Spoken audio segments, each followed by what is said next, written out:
Hola, ¿qué tal? Pues bienvenidos y contentos de volver a coincidir aquí en este espacio que es suyo, que se llama Conectando la Piel.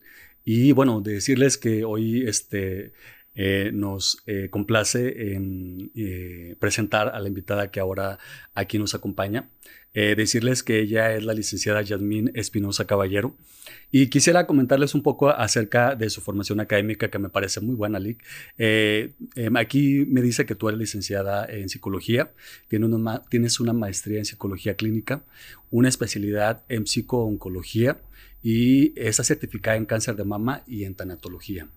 ¿Esto es por parte tuya? ¿Tú te has certificado? Sí, Cuéntame. bueno, la parte de la licenciatura, pues sí, ¿verdad? Claro. La maestría, sí fue más por el ámbito que yo ya estaba en la clínica de cáncer, me especialicé en clínico. La parte psico-oncológica sí fue por mi cuenta, la parte tanatológica igual, y la certificación fue por parte de la Secretaría de Salud. Correcto. Y bien, dicho sea de paso, como ustedes ya se han dado cuenta, el tema que vamos a abordar el día de hoy justamente obedece al cáncer de mama. Y bueno, ella es especialista justamente en este tema. Y la primera pregunta sería justamente esa. Cuéntanos a qué te dedicas, cuál es tu especialidad y en qué consiste tu trabajo.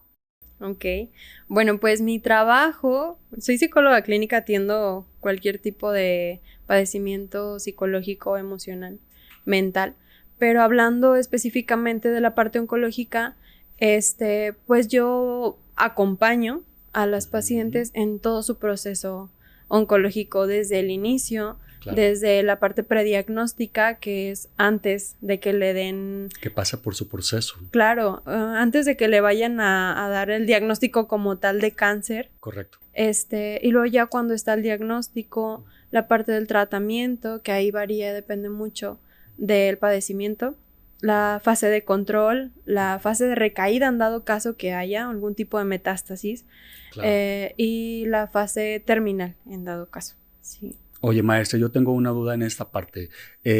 ¿Influye mucho el rango de edad para que esta patología pudiese ser más álgida en algunas mujeres que en otras? Claro, sí, bastante.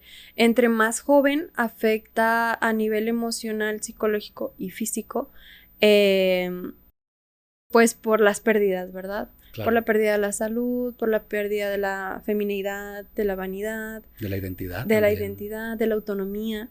Entonces, sí depende de en cada etapa en la que nos encontremos, el cómo manejarlo. Y claro que varía muchísimo dependiendo de la persona, pero sí, la edad es algo esencial por cómo manejar el acompañamiento y cómo impactan las personas. ¿Por qué escoger tú este tema para que sea como el móvil en el cual tú te desarrollas ahora, que es tu área de influencia, esta parte del tema cáncer? Bueno, yo inicié en la clínica de DICAM, que es ahí donde hice mis prácticas profesionales. ¿Nos dices qué quiere decir EDICAM, por favor? UNEM de DICAM es unidad de especialidades médicas, de DICAM es detección y diagnóstico al cáncer de mama. Gracias. Sí, entonces en esta clínica fue donde yo inicié las prácticas profesionales y luego hice mi voluntariado un año y medio, porque pues me encantó, me enamoré. Claro. Algo que sí quiero resaltar es que yo inicié y dije, ay, si quiero hacer las prácticas aquí es que va a estar bien fuerte y voy a ver personas súper tristes, deprimidas. Me daba mucho, como, no sé, como miedo Claro, claro. el conectar con esta parte, pero la verdad es que llegué ahí y me enamoré. Sí, o sea, sí dije, ay, o sea, está muy padre este acompañamiento, el conocer desde el cáncer y todo. Ahí me quedé, me ofrecieron un contrato, Qué entonces ya maravilla. de ahí seguí. Ya es otra historia. Oye, te comento que me pasó algo similar, pero en el área de SAI, de personas que viven con VIH.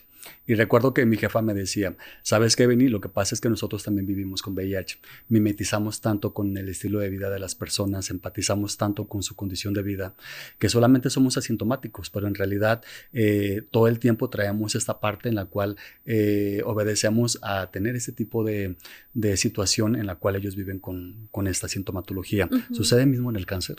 ¿Sucede lo mismo, Claro. perdón, con el cáncer? Sí, pues porque conectamos también la parte emocional, ¿no? O sea, al final todos tenemos pérdidas de salud, por ejemplo, y no necesariamente hablando de cáncer. Sobre todo cuando tienes esta empatía con las personas, independientemente de el padecimiento que tengan, pues es aquí donde nos centramos en cada detalle, cada aspecto, cada proceso. Sí, yo creo que también aquí referente al área emocional psicológica, ¿verdad? También en el área física hablamos que pues somos células, ¿no? Y el Así es. tumor es precisamente eso, el conjunto de células que crecen desorganizadamente. Ujú. Es aquí donde viene a ser como tal cáncer, Claro, pero todos tenemos factores de riesgo, entonces así es. todos tenemos la posibilidad de padecerlo.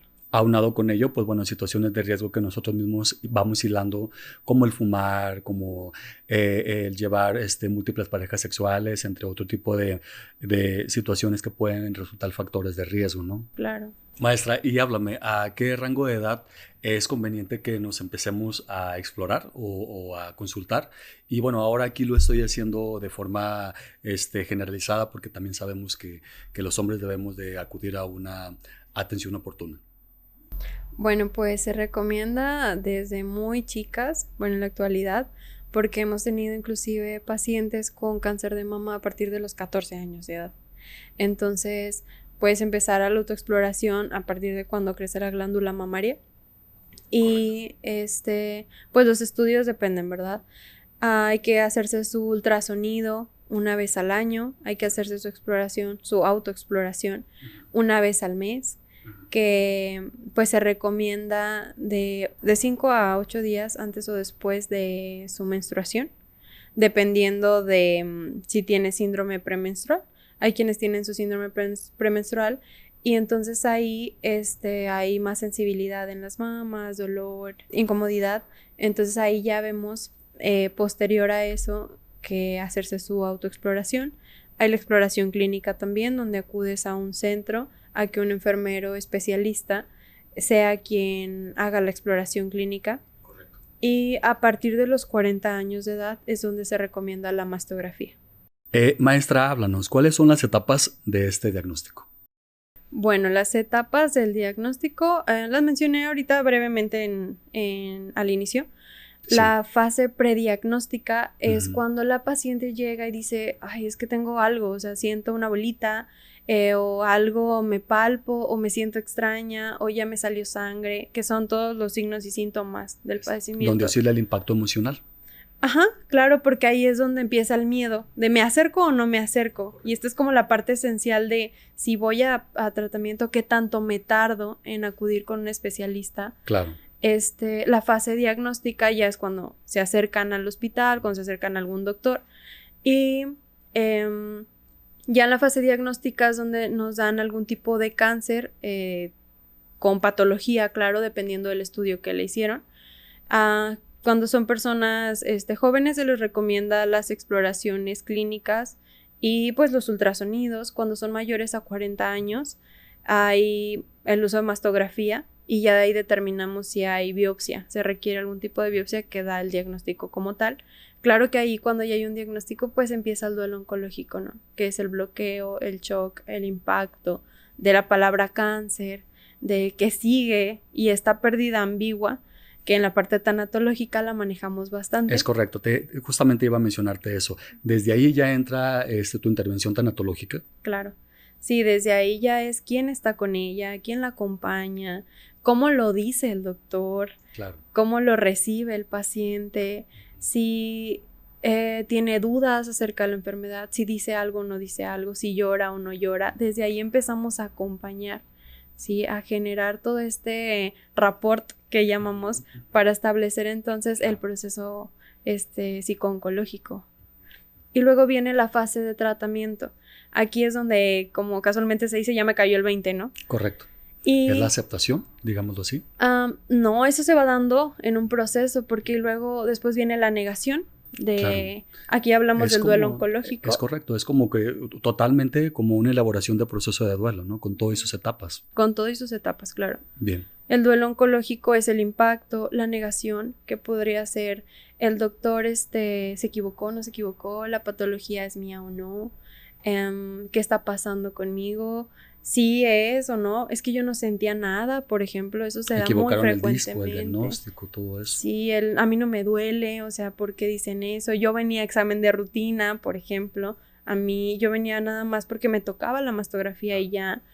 Y luego, ahí viene también la tristeza, ya cuando se empiezan a hacer estos cambios y el enojo, porque a mí, porque yo, porque no tal, el enojo con el doctor, con la institución, con la familia, con uno mismo, si me tardé o no me tardé en llegar.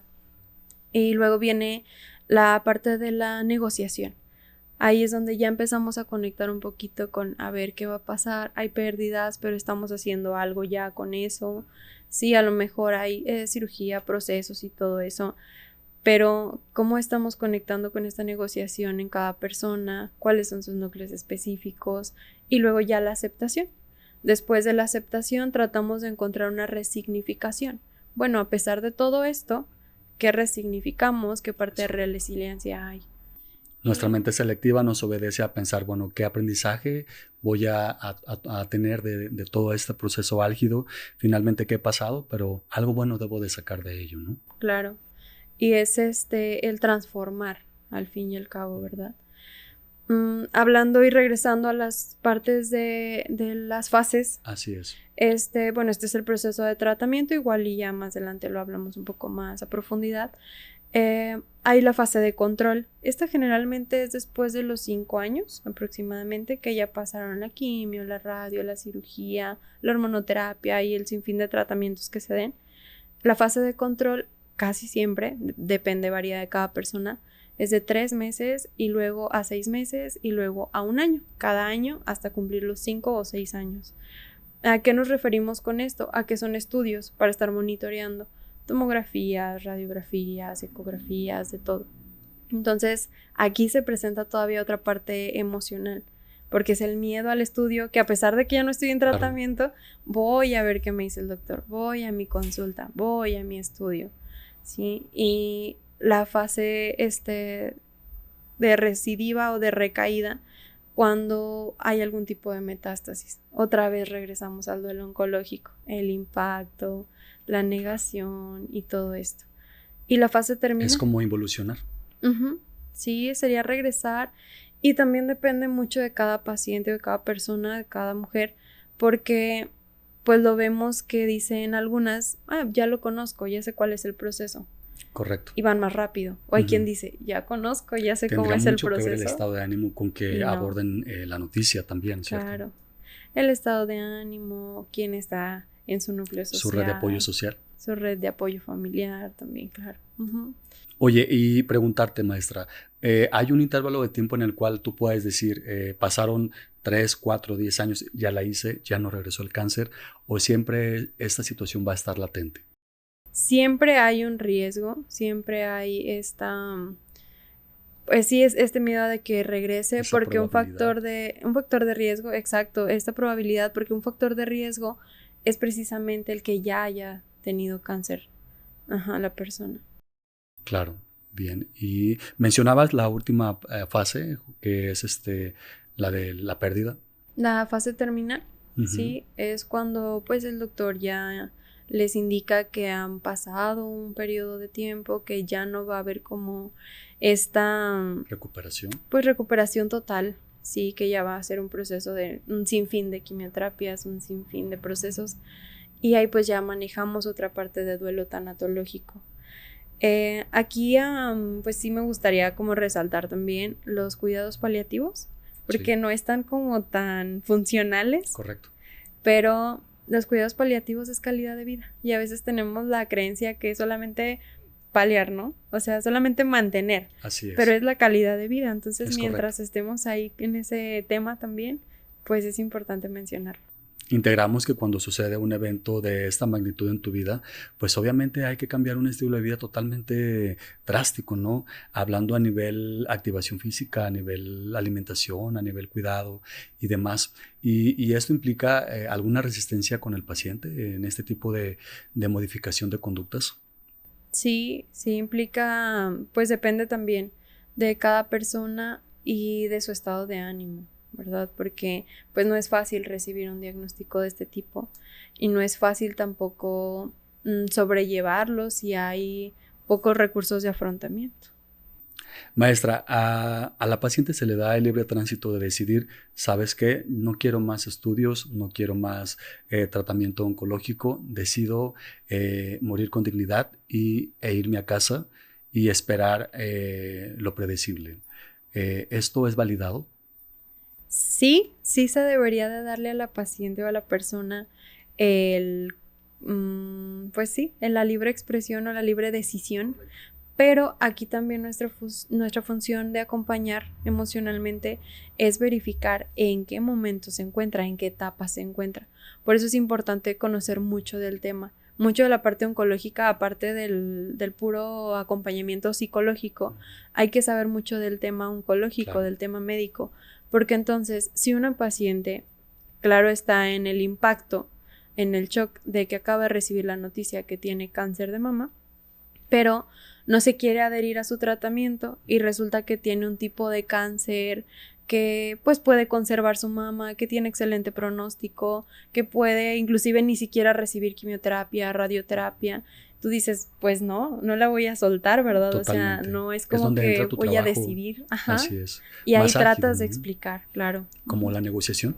Ahí entra la parte de la negociación, explicarle con esta calidad a la persona que pues tiene un pronóstico, trabajar con el miedo, porque el miedo o te activa o te paraliza. Es correcto. Entonces, pues tratar de que el miedo no paralice, tratar de encontrar recursos que le ayuden a salir adelante con esta resiliencia, que comprenda esto.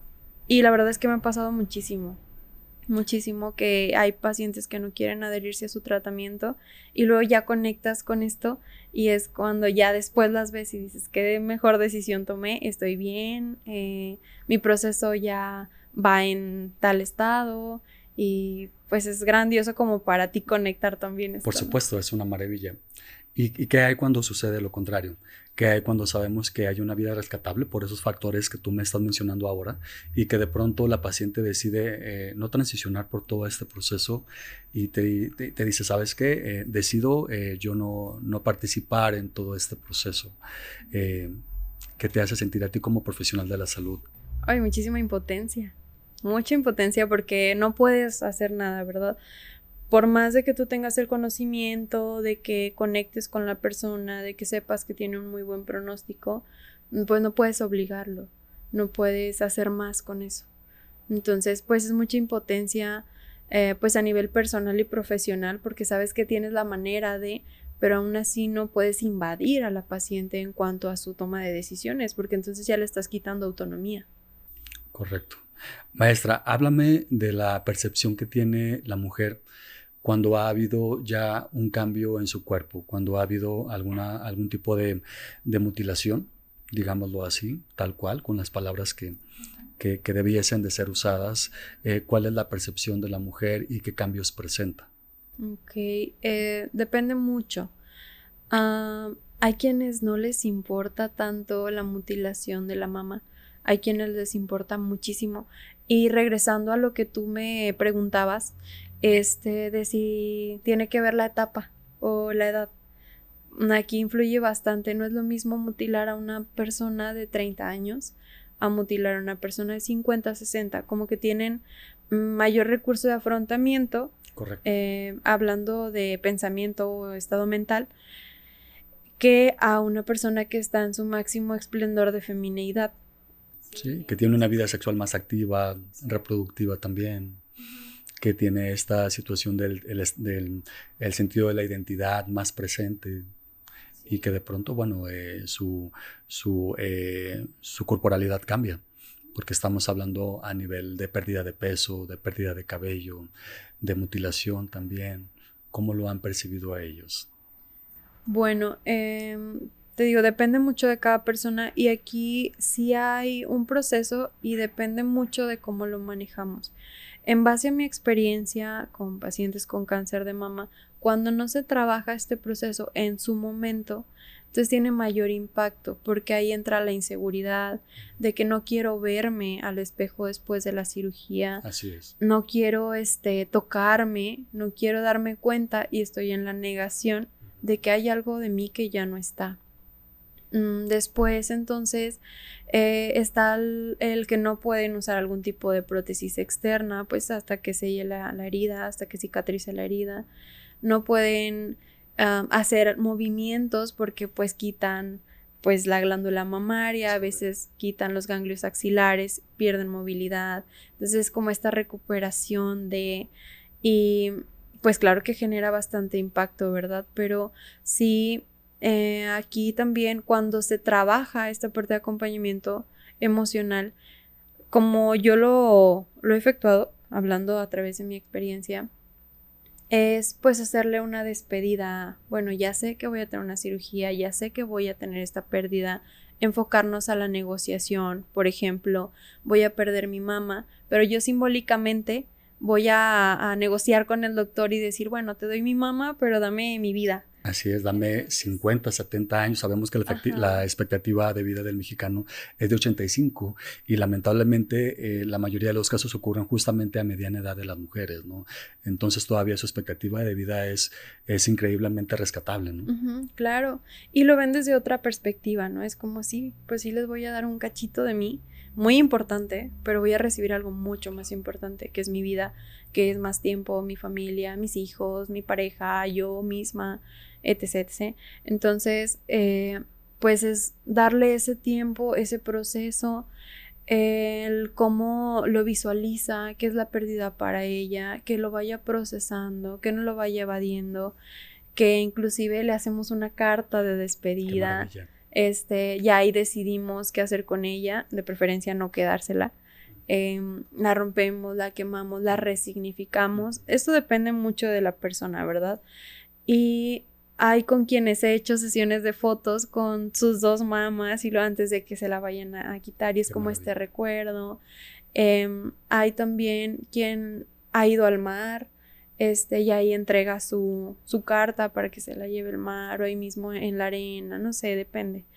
Y hay una técnica que les pido que hagan antes, que es cuando se ven al espejo y que le empiecen a agradecer a su mamá porque tiene tantos años conmigo, porque le agradezco que estuvo en la lactancia materna, en la parte sexual, en la feminidad, en mi impacto de vanidad y que le den esa importancia, ¿no? Viéndose al espejo, claro que es súper emotivo. Sí, bueno, decíamos, también me llega como erizándome la piel, porque es como también sanar tu linaje familiar, maestra.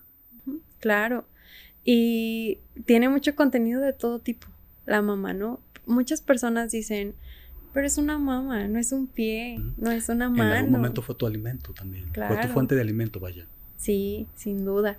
Entonces, pues esto tiene muchísimo contenido emocional en una mujer y pues es esta técnica de verse, de agradecerse, de perdonarse inclusive. El me perdono porque no le di la atención necesaria o me perdono si sentí que te descuidé.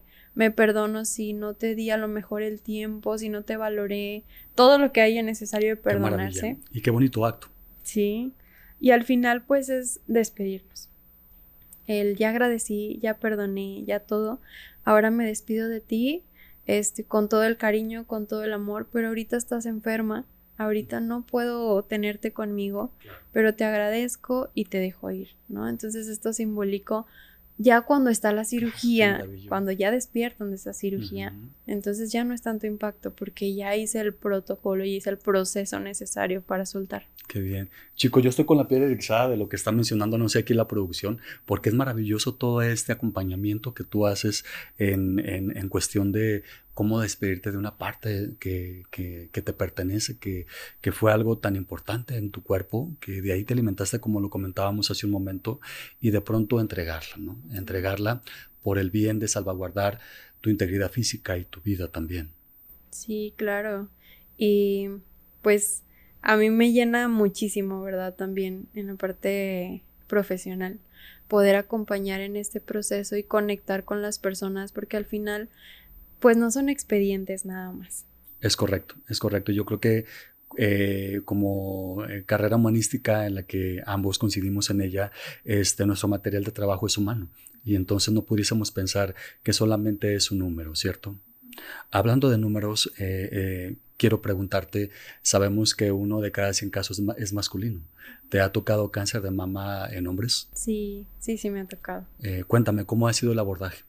Pues también el abordaje es el mismo, solo cambia un poco la parte social. Aquí impacta muchísimo lo social, no tanto como de esta, pues hablando de feminidad y todo esto, pues va más enfocado como a la vanidad. En los hombres es más al que van a decir ¿Impera el como, machismo? claro, sobre todo la creencia que es una enfermedad de Propio de mujeres. mujeres, Ajá. claro. Entonces, pues sabemos que no es así. De hecho, el año pasado hice una galería de fotos con mi gran amiga Gloria Garza. Saludos para Gloria. Saludos para Gloria. Y tomamos una foto a un psicólogo que lo admiro muchísimo también, que es un psicólogo que se llama Jaime Requenes. Saludos a Jaime Saludos, Requenes. Jaime. Entonces le tomamos foto, también hablé con él, le dije acerca de la sensibilización, de la concientización y dijo, si esto va a ayudar a impactar y a concientizar, adelante, ¿verdad? Y se dejó fotografiar, sacamos la galería, se publicó, pero se impacta bastante en lo social, en cómo me veo yo, cómo se ve ante el público, ante la sociedad, ante lo que van a decir.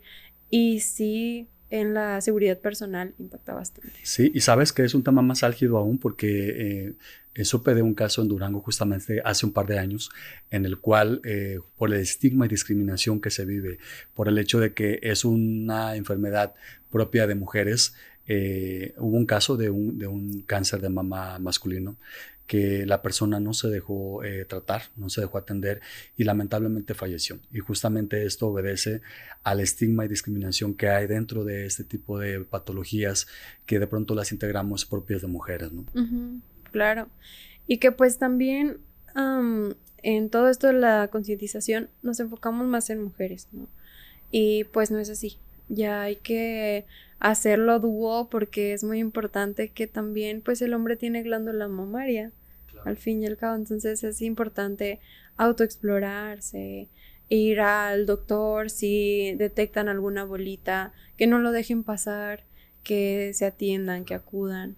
Oye, ya tan solo, por ejemplo, cuando pasas por la clínica, en la cual pues está pintada de rosa y todos los eslogan y todo son en rosa, y entonces ya pronto en automático dices, eso es propio de chicas, o sea, no tengo nada que ver con ello. Uh-huh.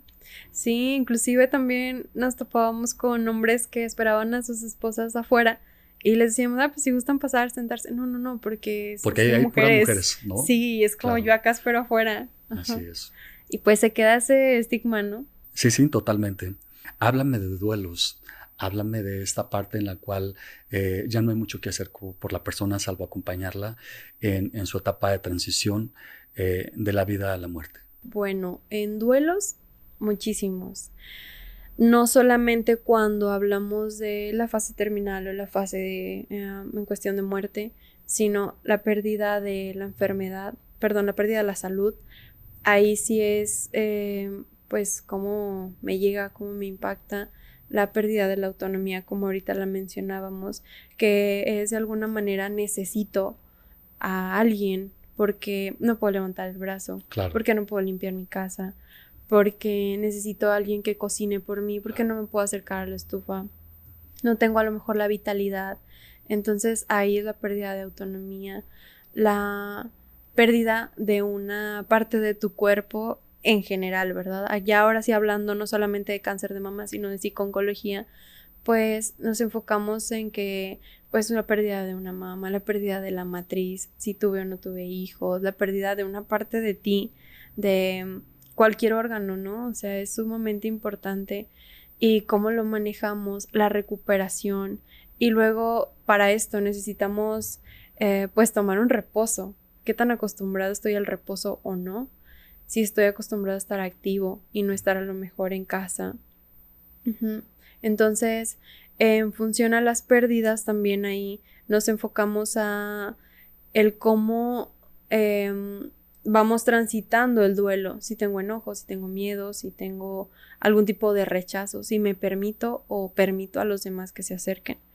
Y ahora sí, en función a la parte de la muerte, pues es el cómo lo vives, ¿sí? Hablando en la parte de terminal, yo manejo también una técnica tanatológica que es la carpeta, se llama carpeta cuando yo muera, pero yo le puse carpeta de vida porque no me gustaba ese nombre. Entonces, ahí hay como una serie de herramientas donde pones como tus documentos legales, que es pues tu INE, que es tu CURP, todo lo que vayas a requerir. Inclusive testamento. Sí, el testamento, y luego vienen otro tipo de documentos personales, que es tu funeral, si tienes tu caja, tu nicho, no sé cómo. ¿Cómo quieres que sea el evento?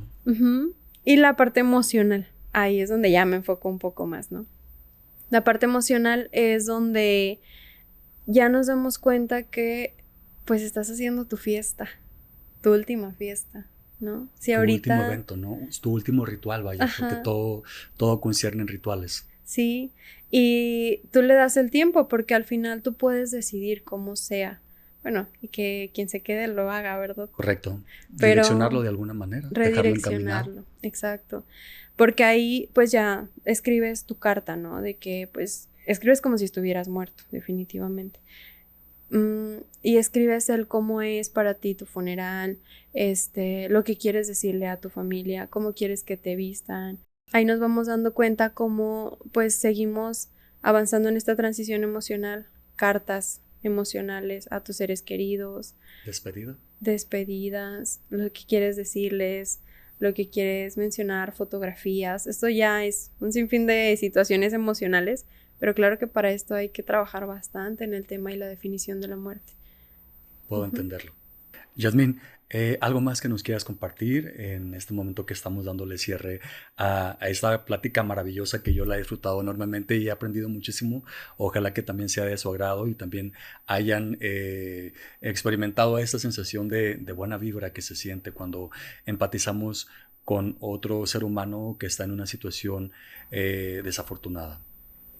Sí, algo que me gustaría resaltar es que pues hemos tenido mayores personas jóvenes con cáncer de mama, que esto no se había dado con tanta frecuencia en años anteriores. Este año sí, a partir de, no sé, tengo una chica de 28 años, de 30, 32, 34, cuando antes eran de 40 en adelante, 50 en adelante. Entonces yo sí invitaría a toda la población a hacerse sus estudios, sus autoexploraciones, que se atiendan, que el miedo no los paralice. A los hombres también, que nos quitemos la parte social, la parte de los tabús, la parte de los mitos y que no pasa nada. Al final es algo que tenemos que hacer y no porque haga que no vea quiere decir que no existe.